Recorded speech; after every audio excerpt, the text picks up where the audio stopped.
Esencialmente lo que busca este primer módulo es tratar de establecer elementos de contexto, elementos históricos, políticos y también relacionados con la historia del conflicto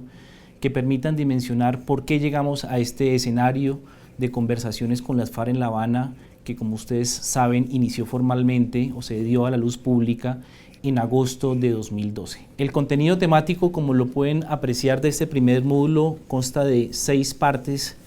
esencialmente referidas, como lo dijimos, a este contexto. El primero hace relación a un panorama general de los conflictos, el segundo a la importancia de la solución política de los conflictos armados a nivel mundial para caracterizar por qué la importancia de este proceso de conversaciones. El tercero, un elemento crítico y fundamental a la hora de observar lo que ha pasado en el proceso de La Habana, que es una síntesis de los procesos anteriores de paz en Colombia,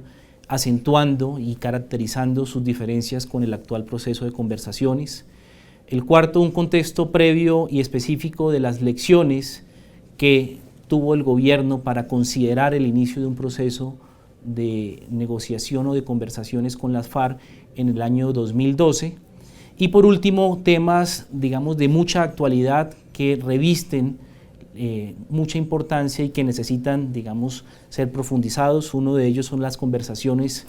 sin cese al fuego y obviamente todo lo que esto implica dentro del marco general con que el gobierno colombiano estableció este proceso de conversaciones y finalmente unas conclusiones muy puntuales referidas a este módulo de solución política negociada del conflicto armado. Entonces arrancamos con la primera parte que hace relación al panorama general de los conflictos armados en el mundo. Ustedes pueden observar en la primera diapositiva que están viendo cómo el elemento, digamos, más importante que tiene que ver con la dimensión de dónde hay que ver el conflicto armado colombiano, que lleva más de 50 años de duración, hace relación con la aparición de los conflictos armados luego de la Segunda Guerra Mundial, la aparición de 254 conflictos armados en 155 lugares del mundo. Esa es la magnitud de lo que implica hablar de conflicto armado como un parámetro de comparación internacional. La mayoría de ellos, 144, han ocurrido luego del fin de la Guerra Fría en el año 1989, lo cual implica que la novedad, por así decirlo, del conflicto armado colombiano pues es mucho más, digamos, importante si se le compara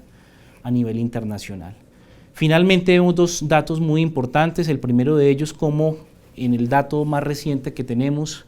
en las fuentes bibliográficas que ustedes verán al final de esta presentación, habla que en el año 2013, al cierre del año 2013, en diciembre de 2013, habían en el mundo 33 conflictos armados activos dentro de un mismo territorio o país, es decir, es un parámetro comparativo para hablar del conflicto armado colombiano. Y un elemento muy importante referido a cómo nos vemos o cómo hay que leer el conflicto armado colombiano en comparación a los otros estándares internacionales o a las otras lógicas, es que un 27% de estos conflictos armados activos en 2013 tuvieron presencia de tropas extranjeras, es decir, solo 9 casos. Ese es el primer panorama, digamos, que nos ubica cuál es la magnitud, cuál es la importancia y obviamente un ingrediente muy importante, la longevidad del conflicto armado colombiano, como un criterio muy importante antes de evaluar el contexto previo a lo que fue o sigue siendo las conversaciones en La Habana. El segundo punto de este módulo hace relación a la importancia de la solución política a los conflictos armados. Como bien vimos, digamos, el conflicto armado como una categoría de algo que ocurre en el mundo, es digamos, nos deja una conclusión preocupante, no es ninguna novedad. La novedad, digamos, más importante es la larga duración del conflicto armado colombiano. Una de las cosas más importantes que hay que referirse a la hora de mirar este proceso es que la inmensa mayoría de conflictos que se han estudiado y analizado, en el caso específico de la diapositiva que ustedes están viendo, de un total de 108 conflictos analizados, el 40% terminaron mediante un acuerdo de paz y solo el 10% terminaron con la victoria militar de una de las partes. Entonces es muy importante en términos como la solución política es quizás, digamos, la herramienta más utilizada que han utilizado y se ha usado en otros contextos para darle fin a un conflicto armado y por eso la importancia del proceso de conversaciones que se lleva a cabo en La Habana. Y en cuanto a la finalización en los últimos 3 años de estos conflictos, y ahí ustedes pueden ver en la diapositiva, de los 54 estudios de caso hechos con la bibliografía que ustedes van a ver al final. Casi el 80%, el 79,6% lo han hecho mediante un acuerdo de paz referido a estos últimos 30 años y solo un 20%, digamos, ha estado o se ha finiquitado bajo la victoria militar de alguna de las partes. Y muy importante también en términos de cuánto han durado estos conflictos que se han resuelto en los últimos 30 años, un 10% ha durado más de 25 años, ahí se ubica la dinámica propia del conflicto armado, que es, como ya se dijo, el doble, 50 años de duración, y la inmensa mayoría, un 53%, duraron menos de 10 años. Entonces, muy importante también para ver la característica muy especial que tiene el conflicto conflicto colombiano en comparación con el entorno internacional. El tercer punto de esta presentación hace relación a un elemento que, como dijimos en la presentación, es muy importante considerar a la hora de mirar el proceso de conversaciones que arrancó en el año 2012, y es qué nos ha dejado o cuáles han sido los pasos que el Estado colombiano, el gobierno colombiano ha dado en esta materia, y por eso la tercera parte se llama Síntesis de los procesos de paz en Colombia. En las dos diapositivas siguientes van a ver un resumen pormenorizado en los asuntos más esenciales sobre los varios acuerdos de paz que se llevaron a cabo entre el año 1990 y 1998 con grupos guerrilleros. Si uno intenta ver algún tipo de elemento comparativo con lo que hoy implica la dimensión de la solución política, pues ve aspectos muy importantes. Como vemos, hay grupos muy conocidos como el M-19, otros no tantos como el Frente Francisco Garnica. En su mayoría, estos grupos guerrilleros que se desmovilizaron e hicieron o acordaron la paz con el gobierno colombiano no sumaron más de 4.000 integrantes, primera característica muy importante que ustedes pueden visualizar. Y algo que no está explícito allí, pero que vale la pena recordar, muchos de estos procesos se tomaron entre 2 o 3 años en madurarse en términos de desarrollar una estrategia de conversaciones en una mesa, pero definitivamente tuvieron, digamos, unos antecedentes previos muy importantes en términos de lo que fue la maduración de este proceso de negociaciones en esa época. Conclusiones muy importantes de esos primeros antecedentes, que son los antecedentes más inmediatos de la década de los 90. Como pueden observar en la diapositiva, destacamos cuatro lecciones o elementos muy importantes que se deben considerar para mirar estos procesos que acontecieron en la década de los 90 con grupos guerrilleros en términos de qué nos dejaron. Primer aspecto importante, se trató de un proceso de DDR, de desarme, desmovilización y reintegración o reincorporación negociado bajo un marco legal, es decir, siempre tuvo la perspectiva de que ese era el camino que había que seguir. Segundo, hubo un empoderamiento político muy fuerte de algunos actores o elementos importantes de estos grupos guerrilleros que dieron un paso a la vida política democrática del país, bien sea escenarios como la Asamblea Nacional Constituyente o escenarios también de elecciones nacionales, regionales o locales, un aspecto muy importante. Este aspecto político fue fundamental para dar ese tránsito de la vida armada a la vida democrática, la posibilidad de tener espacios políticos.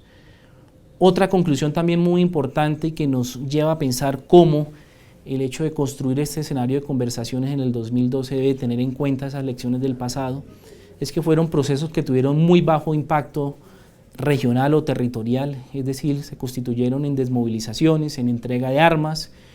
en algún tipo, digamos, de asistencia del Estado a estas regiones, pero en su inmensa mayoría se trató estrictamente de un proceso de desarme y desmovilización y de acceder a unos elementos de favorabilidad política, pero muy poco aconteció en estas regiones y por eso en gran parte de estas regiones se reeditó la violencia. Y el cuarto elemento muy importante también para destacar, lo hemos denominado, como ustedes pueden ver en la diapositiva, las dificultades. Varias de ellas son las más importantes. Primero, la dificultad de la inserción económica de las personas que se desmovilizaron. Segundo, también, digamos, la ausencia de políticas claras o programas claras de atención psicosocial para personas que venían de la guerra y iban a hacer el tránsito a la paz y a la vida democrática. Tercera, la ausencia del sector privado como un factor dinamizador de esa reintegración. Y por último, también una dificultad mayúscula que fue la baja participación de las comunidades que vivieron y sintieron el conflicto en todo este proceso de reintegración, reincorporación y yo diría de reconstrucción de estas regiones. La participación fue muy baja de las comunidades. Un aspecto importante antes de seguir con esta síntesis de los procesos es algo que no está explícito, pero que es un elemento también muy importante y reseñaría dos aspectos importantes sobre ello, que tiene que ver con la desmovilización de los grupos de autodefensa entre el año 2003 y el año 2006, que en términos de magnitud también comparativos y quizás muy diferentes a lo que ustedes pudieron ver en los procesos de los 90 referenciados en anteriores diapositivas. Allí hubo una magnitud de cerca de 32.000 desmovilizados, tuvo un impacto, digamos, aconteció estas desmovilizaciones en muchas regiones, pero la ausencia también de impacto regional fue muy notoria y en efecto se trató más de un proceso de DDR como tal que un proceso de DDR más reconstrucción y de construcción de una paz territorial en las regiones. Entonces, muy importante ese antecedente de las autodefensas también en términos de los antecedentes que tenemos para llegar y visualizar en perspectiva de tiempo lo que se inició en agosto de 2012. En la siguiente diapositiva nos enfocamos más en concreto sobre antecedentes puntuales de las iniciativas de superación del conflicto por la vía de la solución política que tuvo el gobierno con las FAREP. Vemos, como ustedes pueden ver en la línea de tiempo, aspectos muy importantes. En el año 84 los acuerdos de la Uribe, en el Meta, en el año 86 la prolongación de estos acuerdos.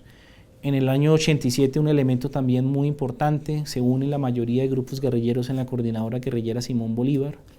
y como tal, con esa unidad de grupos insurgentes hubo el proceso de Cravo Norte, de Caracas y Tlaxcala, que ustedes pueden visualizar allí en 1991 con un acuerdo base en Cravo Norte, que sigue en Caracas y termina, digamos, con la interrupción de los diálogos en el año 1992 con la coordinadora, estando estos diálogos en México. Y después los más remotos, 1999, la denominada Agenda Común por el Cambio hacia una Nueva Colombia en el Caguán, como un antecedente también muy importante. En el año 2001, después de múltiples suspensiones y múltiples trabas dentro de esta negociación,